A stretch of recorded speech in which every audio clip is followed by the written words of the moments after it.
Epístola de Barnabé. Primeira parte.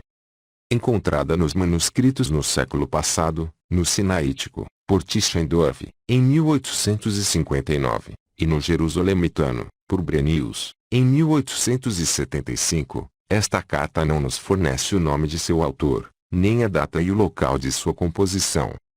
Foi Clemente de Alexandria quem deu origem à tradição cuja autoria desta carta é atribuída a Barnabé, companheiro e colaborador de São Paulo. Em Stromates 5-63, 1-6 e no fragmento Hipotiposes, mencionado por Eusébio em História Eclesiástica 2, 1-4, Clemente diz, a Tiago, o justo, a João e a Pedro, o Senhor, após sua ressurreição, transmitiu a gnose, estes a transmitiram aos outros apóstolos e os outros apóstolos transmitiram aos 70, dos quais uma era Barnabé. A identificação desta carta com o colaborador de São Paulo foi adotada em seguida, por Orígenes, e o argumento aduzido se deve a que a carta fora encontrada entre os escritos do Novo Testamento, nos manuscritos sinaíticos. Este argumento é responsável também pela inclusão da carta entre os livros canônicos inspirados, por parte de Clemente e Orígenes. Contudo, Eusébio e Jerônimo não aceitam este argumento e excluem a carta dentre os livros inspirados. O ponto de partida para a fixação da data da composição desta obra são os capítulos 4 e 16. A carta teria sido escrita durante o período de reconstrução do templo, se pudermos dizer que 16 e 4 se refere, conforme querem Arnack e Litzmann, a este fato. Tudo leva a crer que esta é a hipótese mais provável. De fato, evocando Isaías, o autor diz, eis que aqueles que destruíram esse templo, eles mesmos o edificarão. E prossegue, e o que está se realizando, pois, por causa da guerra deles, o templo foi destruído pelos inimigos. E agora os mesmos servos dos inimigos o reconstruirão. Este é o que está se realizando e o agora dá a impressão de que o autor está bem informado e é contemporâneo aos acontecimentos. Este escrito estaria datado, portanto, em torno dos anos 134 a 135. A obra está dividida em duas partes bem distintas e muito desiguais. A primeira parte, corresponde aos capítulos 2 a 16. O capítulo 1 é uma introdução, e o capítulo 17 se constitui na conclusão desta primeira parte. E a segunda parte corresponde aos capítulos 18 a 21, e a primeira parte é doutrinária dogmática. A segunda parte, utilizando a imagem dos dois caminhos, transmite ensinamento moral. Epístola de Barnabé. Introdução. Capítulo 1. Saudação filhos e filhas, eu vos saúdo na paz, em nome do Senhor que nos amou. A fé dos destinatários grandes e ricos são os decretos de Deus a vosso respeito. Acima de tudo, eu me alegro imensamente pelos vossos espíritos felizes e gloriosos, pois dele recebestes a semente plantada em vós mesmos, a graça do dom espiritual. Por isso, eu me alegro mais na esperança de me salvar, porque verdadeiramente vejo em vós que o Espírito da fonte abundante do Senhor foi derramado sobre vós. Em vosso caso, foi isso que me chamou a atenção ao vê-los, o que eu tanto desejava. Intenções do autor. Estou convencido e intimamente persuadido disso, porque conversei muito convosco. O Senhor caminhou comigo no caminho da justiça e eu também me sinto impulsionado a amar-vos mais do que a minha própria vida, pois a fé e o amor que habitam em vós são grandes e fundados sobre a esperança da vida dele. Pensei que, se eu me preocupasse em participar-vos aquilo que recebi, eu teria recompensa por ter servido a espíritos como os vossos. Esforcei-me então para vos enviar estas poucas linhas, para que, além de vossa fé, tenhais também o conhecimento perfeito. Os ensinamentos do Senhor são três: a esperança da vida, como é esse o fim da nossa fé; a justiça, como é esse o fim do julgamento; o amor, testemunho pleno da alegria e contentamento das obras realizadas na justiça. Com efeito, por meio dos profetas, o Senhor nos fez conhecer o passado e o presente, e nos fez saborear antecipadamente o futuro. Vendo que uma e outra coisa se realizam conforme ele falou, devemos progredir no seu temor, de maneira mais rica e mais elevada. Quanto a mim, não é como a um mestre, mas como um de vós, que vos preparei umas poucas coisas. Através delas, vocês se alegrarão nas circunstâncias presentes. Epístola de Barnabé. Parte 1. Doutrinária, dogmática. Capítulo 2. O culto que Deus quer. Introdução. Como os dias são maus, e é aquele que exerce o poder, devemos para o nosso próprio bem, procurar as decisões do Senhor. Os auxiliares da nossa fé são o temor e a perseverança, e nossos companheiros de luta são a paciência e o autocontrole. Se essas virtudes permanecem puras diante do Senhor, a sabedoria, a inteligência, a ciência e o conhecimento virão regozijar-se com elas. Os sacrifícios de fato, foi-nos mostrado mediante todos os profetas, que Deus não tem necessidade de sacrifícios, nem de holocaustos, e nem de ofertas. Em certa ocasião, ele diz, que me importa a multidão de vossos sacrifícios. Diz o Senhor. Estou farto dos holocaustos de carneiros e da gordura de cordeiros, sangue de touros e de bodes, e nem que venhais vos apresentar diante de mim. Quem pediu essas coisas de vossas mãos? Não continueis a pisar em meu átrio. Se ofereceis flor de farinha, é em vão, vosso incenso para mim é abominação. Não suporto vossas neomênias e vossos sábados. Ele rejeitou essas coisas, para que a lei nova de nosso Senhor Jesus Cristo, que é sem o jugo da necessidade, não precise de oferta preparada por homens. Ele ainda lhes disse, por acaso, ordenei a vossos pais, ao saírem do Egito, que me oferecessem holocaustos. Pelo contrário, eis o que lhes ordenei, que nenhum de vós guarde em seu coração rancor contra o próximo e que não ame o juramento falso. Devemos, portanto, compreender, pois não somos sem inteligência, o desígnio de nosso Pai em sua bondade, pois ele se dirige a nós, desejando que procuremos um modo de nos aproximar dele, sem nos extraviar, como aqueles homens. Eis, portanto, o que ele nos diz: o sacrifício para Deus é um coração contrito, o perfume de suave odor para o Senhor é o coração que glorifica o seu Criador. Irmãos, devemos portanto, cuidar de nossa salvação, para que o maligno não introduza em nós o erro, e nos atire como pedra de funda para longe da nossa vida. Capítulo 3. O jejum. A respeito disso, falou-lhes ainda, com que finalidade jejuais para mim, diz o Senhor, como se ouve hoje aos gritos a vossa voz. Não é esse jejum que escolhi, diz o Senhor, não o homem que humilha a si mesmo. Nem quando dobrais vosso pescoço como um círculo, nem quando vos cobris de pano de saco e cinza, não chameis isso de jejum agradável. Para nós, porém, ele diz, eis o jejum que eu escolhi, diz o Senhor, desata todas as amarras da injustiça, desfaz as cordas dos contratos iníquos, envia os oprimidos em liberdade, rasga toda escritura injusta, reparte teu pão com os famintos, se vês alguém nu, veste-o, conduz para tua casa os desabrigados, se vês algum pobre, não o desprezes, não te afastes dos membros de tua família. Então tua luz romperá pela manhã, tuas vestes rapidamente resplandecerão, a justiça irá à tua frente e a glória de Deus te envolverá. Então outra vez gritarás, e Deus te ouvirá. Ao falar, ele te dirá, eis-me aqui. Isso, se renunciares a tecer amarras, a levantar a mão, a murmurar, e se deres de coração o teu pão ao faminto e tiveres compaixão da pessoa necessitada. Por isso, irmãos, o paciente, Deus, prevendo que o povo, que ele preparou através do seu amado, acreditaria com simplicidade, nos antecipou todas essas coisas, para que nós, como prosélitos, convertidos, não nos arrebentássemos contra a lei deles. Capítulo 4. Vigilância e exortação geral. É preciso, portanto, que examinemos com grande atenção a situação presente, para procurar o que nos pode salvar. Fujamos, pois, radicalmente de todas as obras iníquas, para que as obras iníquas jamais se apoderem de nós. Odiemos o erro do mundo presente, para que sejamos amados no mundo futuro. Não demos a nossa alma liberdade, de modo que ela não tenha poder de correr com os maus e pecadores, a fim de que não nos tornemos semelhantes a eles. Iminência do fim. O máximo do escândalo se aproxima, conforme está escrito, como diz Enoque. Com efeito, é por isso que o Senhor abreviou os tempos e os dias, a fim de que seu amado chegue mais depressa à herança. Assim diz o profeta, 10 reis reinarão sobre a terra, e depois disso, surgirá um pequeno rei que humilhará 3 reis de uma só vez. Sobre isso, Daniel diz algo semelhante, vi a 4ª besta, maligna, forte e mais terrível do que todas as bestas do mar. Dela brotaram 10 chifres, e dentre eles saiu um pequeno chifre, como a um broto. Este, de uma só vez, humilhou 3 dos chifres grandes. Deveis, portanto, compreender. A aliança tem exigências.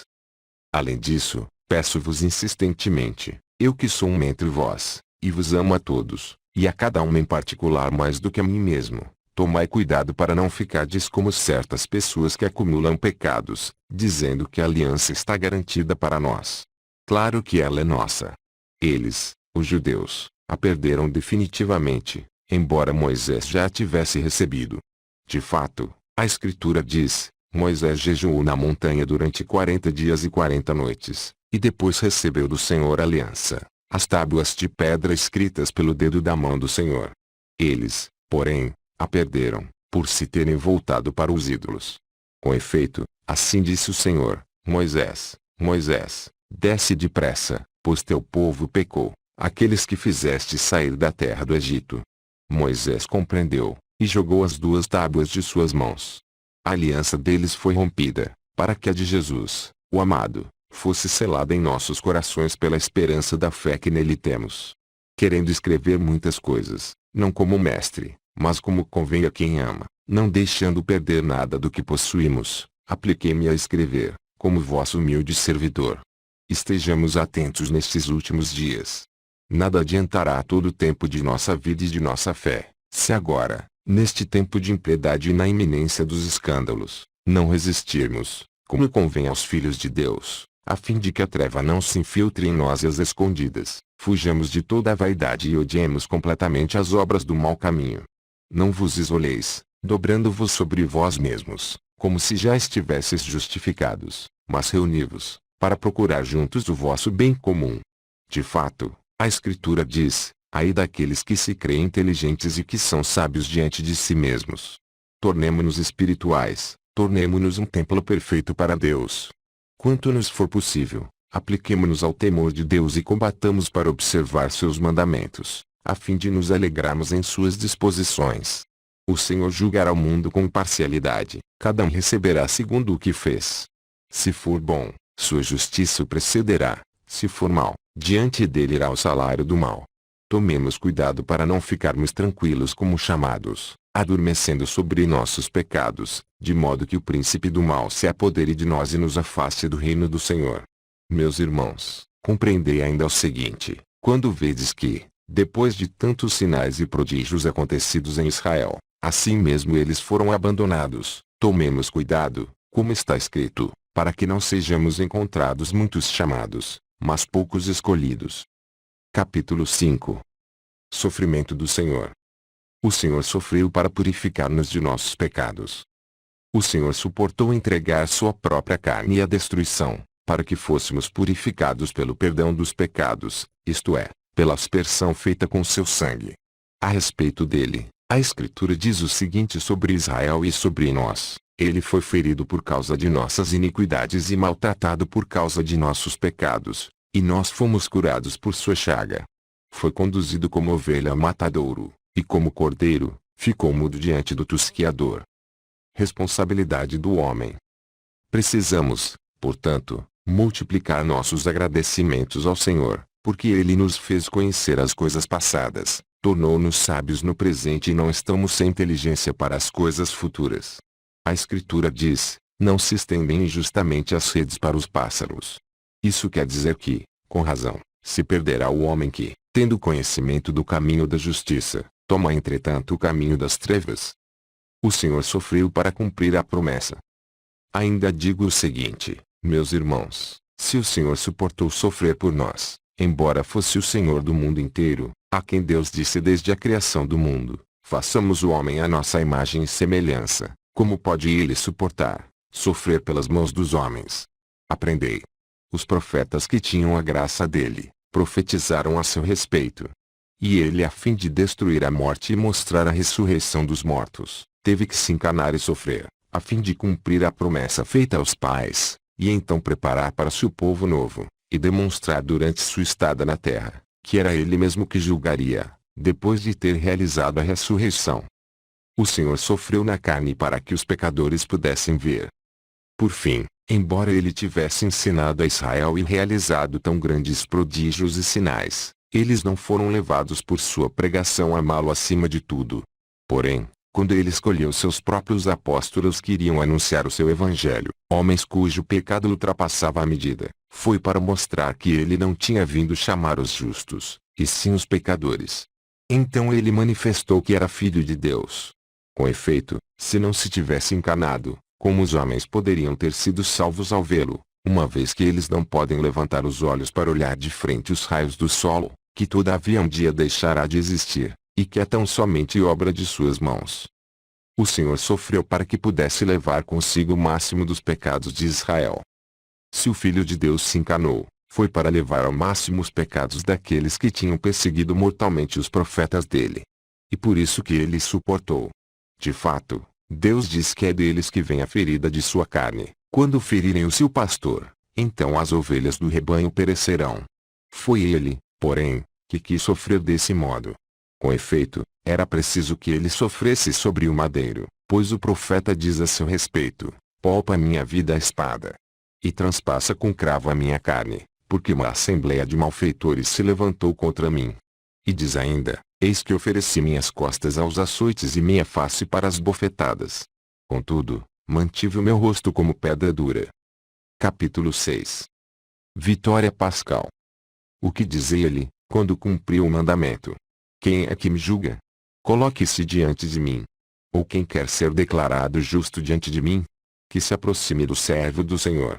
Ai de vós! Porque todos vós envelhecereis como veste, e a traça vos roerá. E o profeta continua: uma vez que ele foi colocado como sólida pedra para esmagar, eis que colocarei nos alicerces de Sião uma pedra de grande valor, escolhida, angular e preciosa. O que diz em seguida? Aquele que nela crer, viverá para sempre. Será que a nossa esperança está numa pedra? De modo nenhum. Mas foi o Senhor que tornou forte a sua carne. Com efeito, ele diz: ele me tornou como pedra dura. O profeta continua: a pedra que os construtores rejeitaram tornou-se a cabeça de ângulo. E diz ainda: este é o dia grande e maravilhoso que o Senhor fez. A paixão. Eu, humilde servo do amor, vos escrevo com simplicidade, para que compreendais. O que diz ainda o profeta? Uma assembleia de malfeitores me rodeou. Eles me cercaram como abelhas ao favo. E sobre minhas vestes tiraram sortes. E como era na sua carne que ele devia revelar-se e sofrer, sua paixão foi revelada de antemão. De fato, o profeta diz a respeito de Israel: ai da vida deles! Pois conceberam um desejo mau contra si mesmos, dizendo: amarremos o justo, porque ele nos incomoda. Nova criação. Que lhes diz Moisés, outro profeta? Eis o que diz o Senhor Deus: entrai na terra boa, que o Senhor prometeu a Abraão, Isaque e Jacó. Tomai posse dessa terra, onde correm leite e mel. O que diz a sabedoria? Aprendei, ponde vossa esperança em Jesus, que deve revelar-se a vós na carne. Com efeito, o homem é a terra que sofre, pois é da terra que Adão foi plasmado. Que significa, na terra boa, terra onde correm leite e mel. Bendito seja nosso Senhor, irmãos, pois ele pôs em nós a sabedoria e o entendimento de seus segredos. Pois o profeta diz: quem poderá compreender uma parábola do Senhor, a não ser o sábio que conhece e ama o seu Senhor? Depois de nos ter renovado com o perdão dos pecados, ele fez de nós um novo ser, de modo que tenhamos alma de criança, como se ele nos tivesse plasmado novamente. De fato, a Escritura fala a nosso respeito, quando ele diz ao Filho: façamos o homem à nossa imagem e semelhança. Que eles dominem sobre os animais da terra, as aves do céu e os peixes do mar. E, vendo que nós éramos boa criação, o Senhor disse: crescei, multiplicai-vos e enchei a terra. Foi isso que ele disse ao Filho. Vou agora te mostrar como ele fala de nós. Ele realizou segunda criação nos últimos tempos. O Senhor diz: eis que faço as últimas coisas como as primeiras. Nesse sentido, assim falou o profeta: entrai na terra onde correm leite e mel, e dominai-a. Eis-nos, portanto, criados de novo, conforme o que ele diz ainda por outro profeta: eis, diz o Senhor, que arrancarei deles, isto é, daqueles que o Espírito do Senhor via de antemão os corações de pedra, e implantarei neles corações de carne. De fato, é na carne que ele devia manifestar-se e habitar em nós. Com efeito, meus irmãos, Nossos corações assim habitados formam um templo santo para o Senhor. E o Senhor diz ainda, como me apresentarei diante do Senhor e serei glorificado. Ele diz, celebrar-te-ei na assembleia de meus irmãos e cantarei teus louvores em meio à assembleia dos santos. Portanto, somos nós que ele fez entrar na terra boa. E o que significam o leite e o mel? E porque a criança é nutrida primeiro com o mel e depois com o leite. Igualmente nós, alimentados pela fé na promessa e na palavra, vivemos dominando a terra. Ora, ele tinha dito antes, que eles cresçam, se multipliquem e dominem os peixes. E quem pode hoje dominar as feras, ou os peixes, ou os pássaros do céu? Devemos compreender que dominar implica poder, a fim de que aquele que ordena possa dominar. Se hoje não é assim, ele nos disse o tempo, quando formos perfeitos para sermos herdeiros da aliança do Senhor. Capítulo 7. Jejum e o bode expiatório. Compreendei, portanto, filhos da alegria, que o bom Senhor nos revelou tudo de antemão, para que saibamos a quem constantemente celebrar com ação de graças. Se o Filho de Deus, que é Senhor e julgará os vivos e os mortos, sofreu para nos dar a vida por meio de seus ferimentos, acreditamos que o Filho de Deus não podia sofrer, a não ser por causa de nós. Além disso, já crucificado, deram-lhe a beber vinagre e fel. Escutai como os sacerdotes do templo se expressaram sobre isso. O mandamento escrito dizia, quem não jejuar no dia do jejum, será condenado à morte. O Senhor deu esse mandamento, porque também ele devia oferecer a si próprio pelos nossos pecados, como receptáculo do Espírito, em sacrifício, a fim de que fosse cumprida a prefiguração manifestada em Isaque, oferecido sobre o altar. O que diz ele por meio do profeta? Que comam, durante o jejum, do bode oferecido por todos os pecados. Notai bem, e que todos os sacerdotes, e somente eles, comam as vísceras não lavadas com vinagre. Por que isso? Porque vós me fareis beber fel com vinagre, a mim que ofereci minha carne pelos pecados do meu novo povo. Somente vós comereis, enquanto o povo jejuará e se flagelará com um pano de saco e cinza. Isso era para mostrar que ele deveria sofrer na mão deles. Como ele ordenou. Prestai atenção, tomai 2 bodes bonitos e iguais, e ofereceis em sacrifício. Que o sacerdote tome o primeiro como holocausto pelos pecados. E o que farão com o outro? Ele diz, o outro é maldito. Notai como a figura de Jesus é manifestada. Cuspi todos nele, transpassai-o, coroai sua cabeça com lã escarlate, e desse modo, seja expulso para o deserto. Feito isso, aquele que leva o bode o conduz ao deserto, tira-lhe a lã e a coloca sobre um arbusto chamado sarça, cujos frutos costumamos comer quando nos encontramos no campo. Somente os frutos da sarça são doces. O que significa isso? Prestai atenção, o primeiro bode sobre o altar, o outro é maldito. Justamente o maldito é que é coroado. É que eles o verão, naquele dia, trazendo sobre sua carne o manto escarlate, e dirão, não é este que outrora crucificamos, depois de o ter desprezado, transpassado e cuspido? Na verdade, era este que então se dizia Filho de Deus. Qual a sua semelhança com aquele? São bodes semelhantes, belos, iguais, para que quando virem então vir, fiquem espantados com a semelhança do bode. Eis, portanto, a figura de Jesus que devia sofrer. E por que se coloca lã no meio dos espinhos? É uma figura de Jesus proposta para a igreja, porque os espinhos são terríveis. Aquele que quer pegar a lã escarlate deve sofrer muito, e deve apossar-se dela através da dor.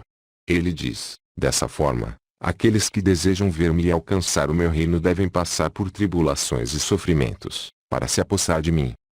Continua,